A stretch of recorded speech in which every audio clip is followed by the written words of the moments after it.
Hello students, Miraj maths कॉर्नरमध्ये तुम्हा सर्वांचं स्वागत आहे। आज आपण बघत आहोत टेट म्हणजेच शिक्षक भरती या परीक्षेचा 2020 सालचा पेपर, ज्याच्यामध्ये गणित या विषयामध्ये आलेले प्रश्नांचे संपूर्ण विश्लेषण आज आपण इथं करणार आहोत। तर बघूयात प्रश्न कशा प्रकारचा आलेला होता।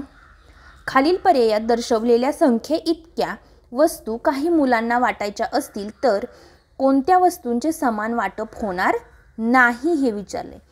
आता समान वाटप व्हायचं असेल तर पहिल्यांदा ती संख्या ही कशाने तर भाग जाणारी असली पाहिजे, म्हणजेच काय ती संख्या मूळ असता कामा नाही। ठीक आहे, मग याच्यामध्ये जर बघितलं पर्याय चेक केले तुम्ही तर 1439 ही मूळ संख्या आहे, म्हणजेच काय की या संख्येचं कशामध्ये वाटपच होणार नाहीये, म्हणजे समान वाटप किंवा कसंही वाटप होणार नाहीये, त्याच्यामुळे हेच तुमचं उत्तर असेल। पण पुढचे क्वेश्चन ऑप्शन आहेत ते आपण चेक करून बघूयात। आता बघा ह्या संख्येला कशाने भाग जातो, अल्टरनेट जर नंबर घेतले तर 2 + 3 होतात 5, 9 + 7 होतात 16, म्हणजे 16 - 5 केल्यानंतर 11 येतात, म्हणजेच याला काय होतो 11 ने भाग जातो, म्हणजे ही मूळ संख्या नाही।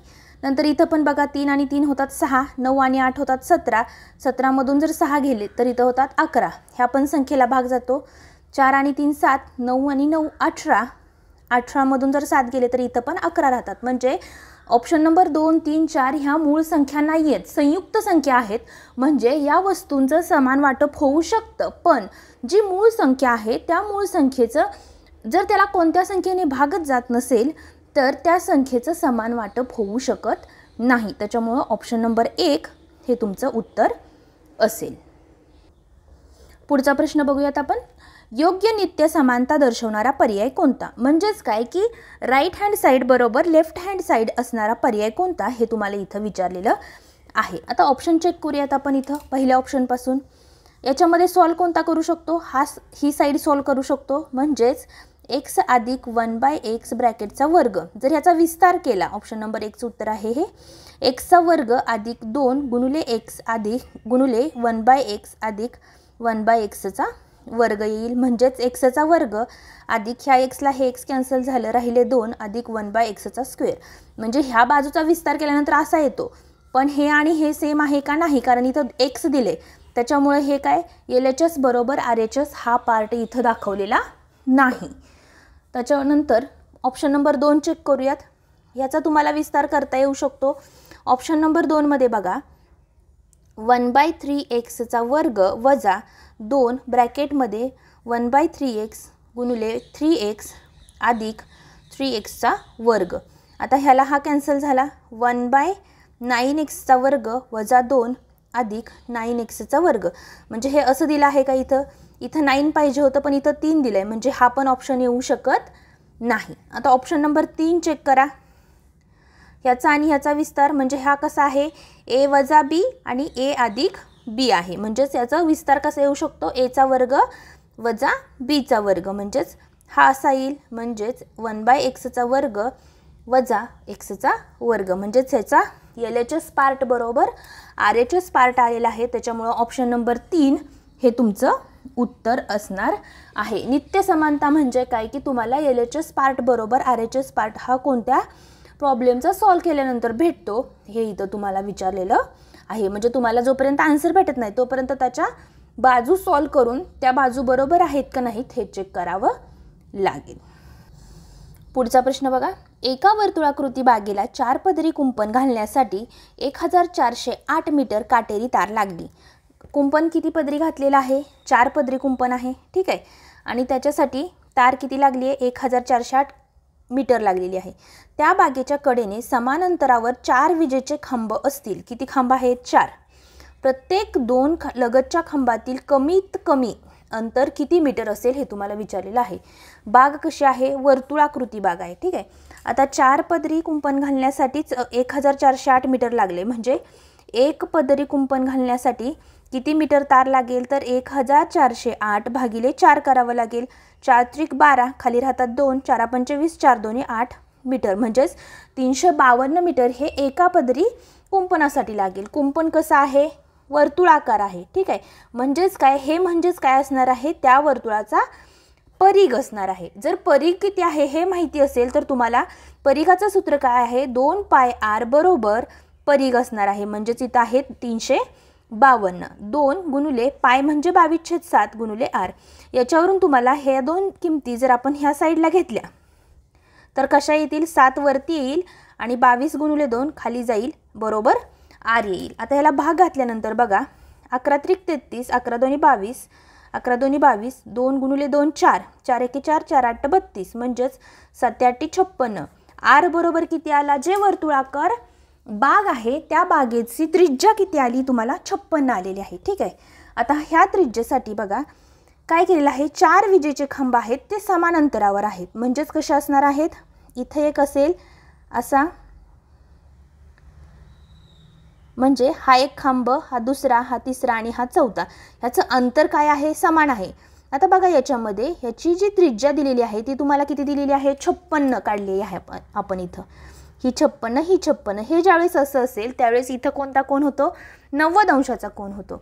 जर 90 अंशाचा कोण होत असेल तर तुम्हाला जर इथं आपण नावं दिली ABC नावं दिली तर त्रिकोण ABC मध्ये काय आहे की AB हा कर्ण आहे आणि ह्या दोन बाजू माहिती आहेत. मग जर तुम्ही पायथागोरसचा थेरम वापरला, पायथागोरस प्रमेय जर वापरलं तर ते प्रमेय काय सांगतंय की कर्णाचा वर्ग बरोबर एका बाजूचा वर्ग अधिक दुसऱ्या बाजूचा वर्ग. आता बघा इथं एक बाजू किती आहे, 56 आहे. 56चा वर्ग अधिक BC किती आहे, 56 आहे. आता 56चा वर्ग जर कॉमन काढला तर ह्याचं काय होतं, 2 56चा वर्ग होईल.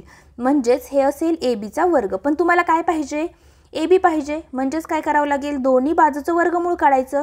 म्हणजेच इथं बघा काय येईल, वर्गमुळात 2 येईल आणि 56च्या वर्गाचं वर्गमूळ काढलं की 56 येतं. म्हणजेच हे कसं लिहू शकता, 56 वर्गमुळात 2 हे काय असणार आहे, तुमचा AB असणार आहे. म्हणजेच काय आहे, हे त्या दोन खांबातील कमीत कमी अंतर आहे. म्हणजेच ऑप्शन नंबर 4 हे तुमचं उत्तर असेल. काय केलं याच्यामध्ये, तुम्हाला 4 पदरी कुंपण घातल्यानंतरची लागलेली तार दिलेली आहे. त्याच्यावरून 1 पदरी कुंपण घातलं असेल तर किती तार लागेल हे काढलं. ते म्हणजेच त्या वर्तुळाचा परीघ असेल. जर परीघ माहिती असेल तर त्याच्यावरून त्रिज्या काढली आणि जर त्रिज्या माहिती असेल तर त्याच्यावरून काय काढलं, 2 खांबातील कमीत कमी अंतर काढलेलं आहे आणि ते किती आलेलं आहे, 56 वर्गमुळात 2 एवढं आलेलं आहे.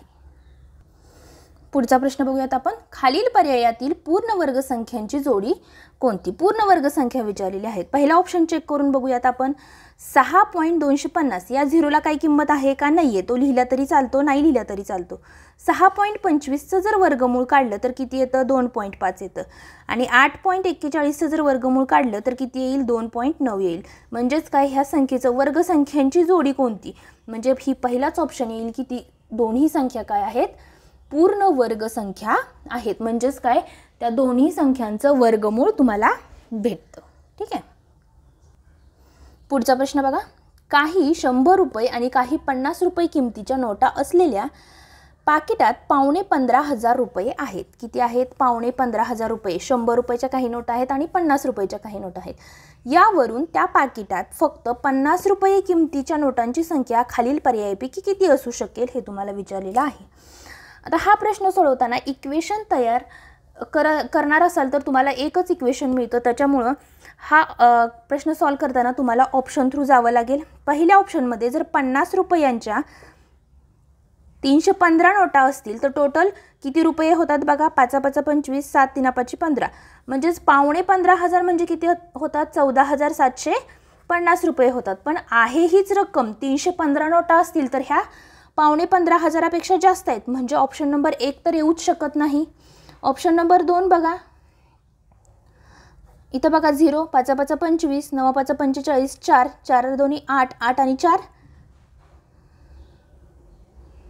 5 5 25, 2 9 5 45, इथं राहतात 4 आणि इथं 14.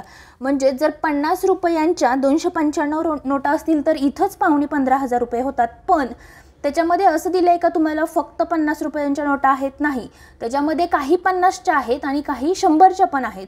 म्हणजे हा पण ऑप्शन येऊ शकत नाही. आता ऑप्शन नंबर 3 चेक करा. 123 गुणुले 50 करा 0, 3 5 15, 5 2 10 1 11, 5 1 5 आणि 1 6. म्हणजे ह्या काय झाले 6150. हे काय झाले, हे असू शकतं, कारण जर 50 रुपयांच्या 123 नोटा असतील तर राहिलेले 14750 मधले 6150 रुपये गेले तर इथं किती राहतात 8650. हे किती असणार आहेत 100 रुपयांच्या नोटांचे असणार आहेत. म्हणजेच 86 नोटा कशाच्या असणार आहेत 100 रुपयांच्या असणार आहेत आणि 123 नोटा कशाच्या असणार आहेत 50 रुपयांच्या असणार आहेत. म्हणजे ऑप्शन नंबर 3 हे तुमचं उत्तर येईल. पुढचा प्रश्न बघा. 15, 21, 28 आणि 36 या कोणत्या प्रकारच्या संख्या आहेत. अर्थातच तुम्हाला माहिती असेल की या त्रिकोणी संख्या आहेत. चौरस संख्या म्हणजे काय की त्या प्रत्येक संख्याचं वर्गमूळ निघालं पाहिजे, पण याच्यामध्ये प्रत्येक संख्येचं वर्गमूळ निघत नाही. ठीक आहे. तर 15, 21, 28 आणि 36 या काय आहेत त्रिकोणी संख्या आहेत. त्रिकोणी संख्या म्हणजे काय हे जर माहिती नसेल तर तुम्हाला त्याचा रिलेटेड एक व्हिडिओ आहे, तो डिस्क्रिप्शन बॉक्समध्ये लिंक दिली जाईल, तिथे जाऊन चेक करा. म्हणजे तुम्हाला त्रिकोणी संख्या म्हणजे काय हा कॉन्सेप्ट क्लिअर होईल. एकूण रकमेपैकी ए कडे 0.6 पट आणि बी कडे 2/5 पट रक्कम आहे. जर बी पेक्षा ए कडे 560 रुपये जास्त असतील तर दोघांकडील एकूण रक्कम किती असेल. आता बघा, जर समजा एकूण रक्कम ती जी रक्कम आहे ती तुम्ही एक्स पकडली. ठीक आहे. एक्स पकडल्यानंतर एकूण रकमेपैकी ए कडे किती आहे 0.6 पट आहे, म्हणजेच 0.6 × एक्स आहे. बी कडे किती आहे 2/5 एक्स आहे. ठीक आहे. आता बी पेक्षा ए कडे 560 रुपये जास्त आहेत, ए कडे जास्त आहेत, म्हणजेच काय ए वजा बी केल्यानंतर ना किती रुपये जास्त आहेत 560 रुपये जास्त आहेत. ठीक आहे. आता बघा, इथं छेद समान करून घ्या. इथं खाली 5 येईल आणि इथं पण वरती 5, म्हणजे अंशाला आणि छेदाला काय केलं 5 न गुणलेलं आहे. 6 पंचे 30, 3.0 एक्स भागिले 5 वजा 2x भागिले 5 बरोबर 560 येतं. म्हणजेच काय 3x वजा 2x केल्यानंतर येतं x भागिले 5 बरोबर 560. हा 5 इकडं भागायला, इकडे गेल्यानंतर काय होईल गुणाकाराला जाईल. हा 0, 6 पंचे 30, 5 5 25 आणि 3 28, म्हणजेच 2800 हे काय झालं एक्स आलं. आणि तेच काय समजलेलं आहे आपण की एकूण रक्कम आहे, म्हणजेच 2800 रुपये ही काय असणार आहे दोघांकडील एकूण रक्कम असणार आहे. फक्त काय केलं याच्यामध्ये जी दिलेली कंडिशन आहे त्याच्यामधून एक इक्वेशन बनवलेलं आहे आणि ते इक्वेशन सॉल्व केलं की तुम्हाला त्यांच्याकडील असलेली एकूण रक्कम भेटेल. पुढचा प्रश्न बघा. प्रत्येक पृष्ठावर एक याप्रमाणे PTU अशी 6 अक्षरे असलेल्या एकाच घनाकृतीची मांडणी खाली दर्शवलेली आहे. यावरून यसच्या विरुद्ध पृष्ठावर कोणते अक्षर असेल. जर तुम्हाला अशा प्रकारचा प्रॉब्लेम ट्रिकनी सॉल्व करायचा असेल, आता आपण बघणारच आहोत, पण डिटेलमध्ये व्हिडिओ पाहिजे असेल तर लिंक डिस्क्रिप्शन बॉक्समध्ये दिलेली आहे, जाऊन चेक करा. तुम्हाला तो कॉन्सेप्ट अगदी इझिली व्यवस्थितपणे एक्सप्लेन केलेला आहे. आता बघा, इथं आहे ही आकृती नंबर 1, इथं आहे आकृती नंबर 2 आणि इथं आहे आकृती नंबर 3. तुम्हाला अशा 2 आकृत्या शोधायच्या आहेत की ज्याच्यामध्ये कॉमन एकच अक्षर असलं पाहिजे. ठीक आहे, एकच कॉमन अक्षर असलं पाहिजे. आता बघा, याच्यामध्ये आणि याच्यामध्ये कॉमन किती अक्षर आहेत Q आणि T 2 अक्षर आहेत, म्हणून आपण ही पेअर नाही घ्यायची. याच्यामध्ये आणि याच्यामध्ये चेक करा कॉमन किती अक्षर आहेत. यस नाही आहे, इथं टी आहे Q नाही. म्हणजेच याच्यामध्ये जर तुम्ही आकृती नंबर 2 आणि आकृती नंबर 3 घेतली, ठीक आहे, तर याच्यामध्ये बघा जो कॉमन अक्षर आहे इथं टी आहे आणि इथं टी आहे, जे कॉमन आहे ते लिहून घ्या. नंतर घड्याळाच्या दिशेने फिरायला सुरुवात करायची. म्हणजे घड्याळाच्या दिशेने पहिला कोणता अक्षर आहे Q आहे आणि नंतर कोणता आहे यस. त्याचप्रमाणे तिसऱ्या आकृतीमध्ये घड्याळाच्या दिशेने जर फिरला तर पहिला आहे P आणि नंतरचा आहे R. याचाच अर्थ काय, Qच्या विरुद्ध दिशेला आहे P आणि यशच्या विरुद्ध दिशेला कोण आहे R. म्हणजेच तुम्हाला काय विचारलंय, यशच्या विरुद्ध पृष्ठावर कोणतं अक्षर असेल, तर यशच्या विरुद्ध पृष्ठावर R हे अक्षर असणार आहे. जर तुम्हाला टी हे अक्षरच्या विरुद्ध पृष्ठावर कोणतं अक्षर असेल हे जर जाणून घ्यायचं असेल आणि विविध प्रकारचे जर प्रॉब्लेम्स आले तर ते कसे हँडल करायचे हे तुम्हाला डिस्क्रिप्शन बॉक्समध्ये डिटेल व्हिडिओची लिंक दिलेली आहे, तिथं जाऊन तुम्ही चेक करा. पुढचा प्रश्न बघूयात आपण. खालीलपैकी योग्य रूपांतर असणाऱ्या जोड्या कोणत्या हे तुम्हाला विचारलेलं आहे. आता बघा, अ मध्ये 19:15 म्हणजेच काय 18.3/4 हे झाले 19.5. 18 चौक 72, 72 अधिक 3 75/4 म्हणजे ही काय आहे, योग्य रूपांतर केलेलं आहे. आता ब मध्ये बघा 25.5, 25.5 म्हणजेच काय, 25.50. जर याला रूपांतर केलं तर 25 भागिले 100 होतात, पण याच्यामध्ये 1 5 जास्त दिले त्याच्यामुळे हे योग्य रूपांतर असू शकत नाही. क मध्ये बघा 12.15 म्हणजेच 12.25 होतं. आता या 25च्या पुढं 0 कितीही दिले तर ह्या 0ला काही अर्थ नसतो, त्याच्यामुळे हे काय आहे तुमचं बरोबर आहे. आणि ड मध्ये बघा 10.310 म्हणजेच 10 गुणिले 10 किती होतात, 100. 100 अधिक 3 होतात 103 भागिले 10 म्हणजेच ऑप्शन नंबर 4 पण बरोबर आहे. म्हणजेच योग्य रूपांतर कशाचं आहे, अ, क आणि ड. अ, क आणि ड म्हणजे ऑप्शन नंबर 3 हे तुमचं उत्तर असणार आहे. जर तुम्हाला संख्या प्रणाली किंवा नंबर सिस्टीम हा टॉपिक एकदम व्यवस्थित परफेक्ट करायचा असेल तर त्याची प्लेलिस्ट डिस्क्रिप्शन बॉक्समध्ये दिलेली आहे, तिथे जाऊन तुम्ही चेक करा, तुम्हाला तोही टॉपिक अगदी व्यवस्थितपणे समजेल. पुढचा प्रश्न बघूयात आपण. 2.24 हा एक समीकरण दिलेलं आहे पूर्ण आणि ते सॉल्व केल्यानंतर तुम्हाला किती उत्तर मिळेल हे विचारलेलं आहे. आता हे कोणत्याही फॉर्म्युल्यात बसत नाही कारण इथं प्लसचं साईन दिलेलं आहे, त्याच्यामुळे तुम्हाला इथं डायरेक्ट सॉल्व करावं लागेल. 2.4 गुणिले 2.4 24 जर घेतलं तर 24चा वर्ग येतो 576. इथं दशांश घरं किती आहेत, 2 म्हणजे टोटल दशांश घरं 2 आहेत. 12चा वर्ग आहे 144, इथं दशांश घरं 2 आहेत म्हणजे 1.44 येईल.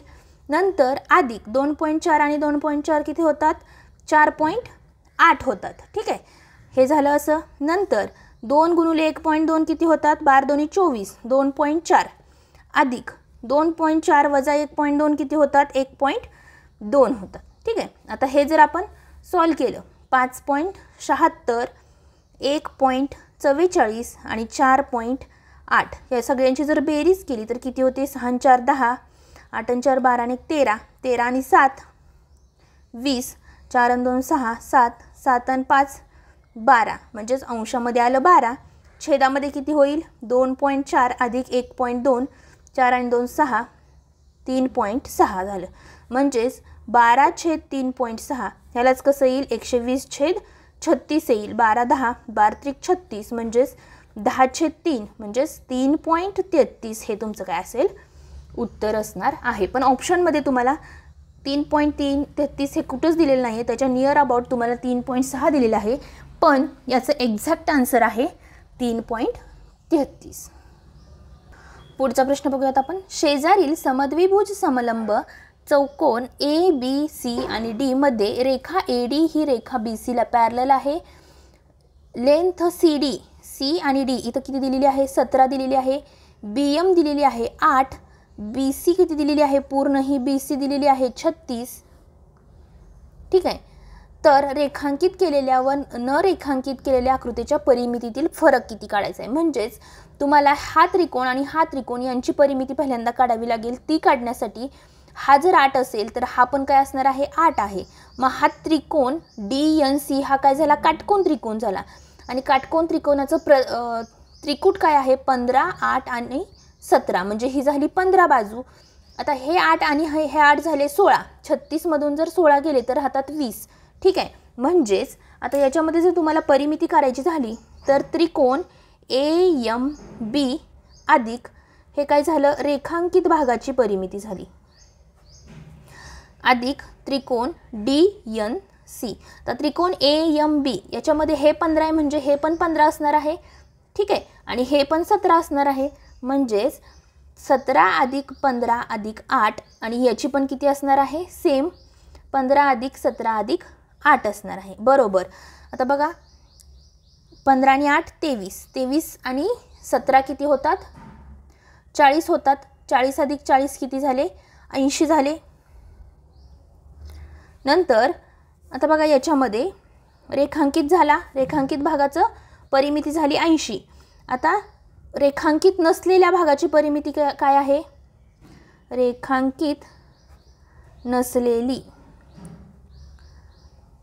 आकृती, तर त्याची परिमिती कशी येईल, म्हणजे चौकोन ए डी एन एम याची परिमिती काढायची आहे तुम्हाला. म्हणजेच याच्यामध्ये हा 15 आहे, हा 20 आहे, हा 15 आहे म्हणजे हा 20 येईल.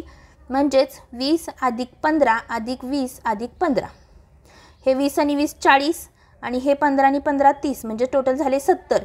म्हणजे याची परिमिती आहे 80, याची परिमिती आहे 70. म्हणजेच 80 वजा 70 दोघांच्या परिमितीतला फरक किती असणार आहे तर 10 युनिट एवढा काय असणार आहे फरक असणार आहे. त्याच्यामुळे तुमचं उत्तर येईल ऑप्शन नंबर 1. पुढचा प्रश्न बघा. 2/7 आणि 3/5 या दोन संख्यांच्या दरम्यानची सर्वात लहान संख्या खालील पर्यायापैकी कोणती हे विचारलेलं आहे. आता पहिल्यांदा तुम्हाला 2/7 याचं जर डेसिमलमध्ये रूपांतर केलं तर किती येतं बघा.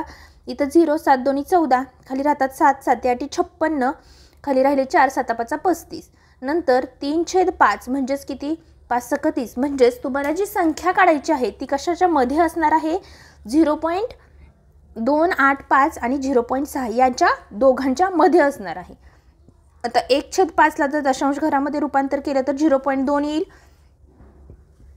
4/11 जर केलं तर 0.11 तरी 33 खाली राहतात 7 11 सकी 66 खाली राहिले 6.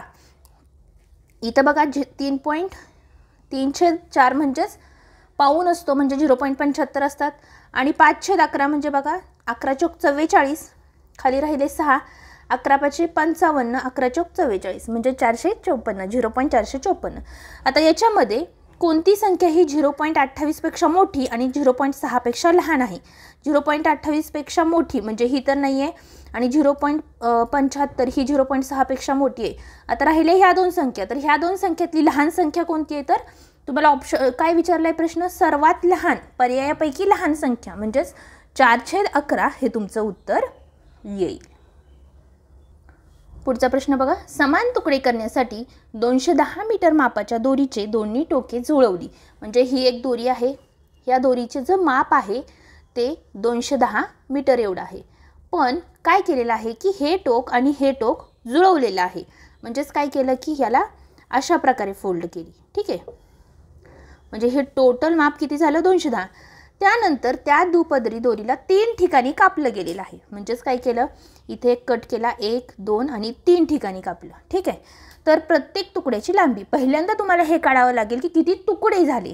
जर दोरीला कापलं तर म्हणजे हा एक तुकडा 2 झाले 3 4 5 6 आणि हा एक काय झाला 7वा तुकडा झाला. म्हणजे टोटल तुकडे किती झाले 7 तुकडे झाले. ठीक आहे.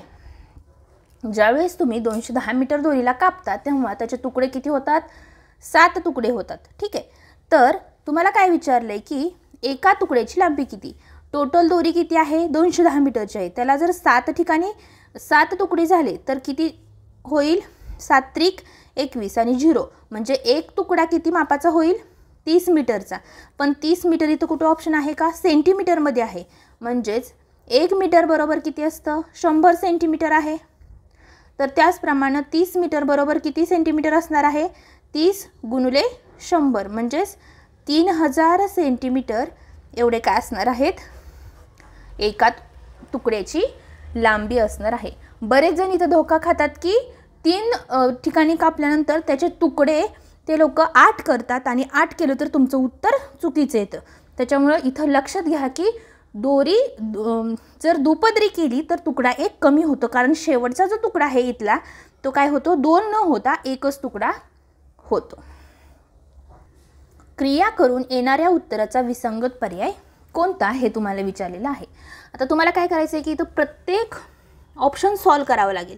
4 2 8 आणि किती होतात 9 9/4 गुणिले 6.4 वजा 5 2 10 10 2 12/5 गुणिले 2.25 असं होईल. आता इथं बघा भागातल्यानंतर 4 1 4 4 1 4 खाली राहतात 2 4 सख 24 16 गुणिले 9 होतात 1.44 वजा 5 चोक 20 5 5 25. जर याला गुणलं तर 12 5 60 6 12 चोक 48 48 आणि 6 54 5.4 होतात. इथं एकच दशांश घर आहे त्याच्यामुळे इथं चुकलं आपलं ह्याचं 14.4 होईल आणि इथं काय होतात 5.4. या दोघांची जर वजाबाकी केली तर 9.0 येतं. ठीक आहे. आता दुसरा ऑप्शन बघा 2.25 गुणिले 6 5 30 30 अधिक 2 32 32/5 वजा 9/4 गुणिले 2.25 4.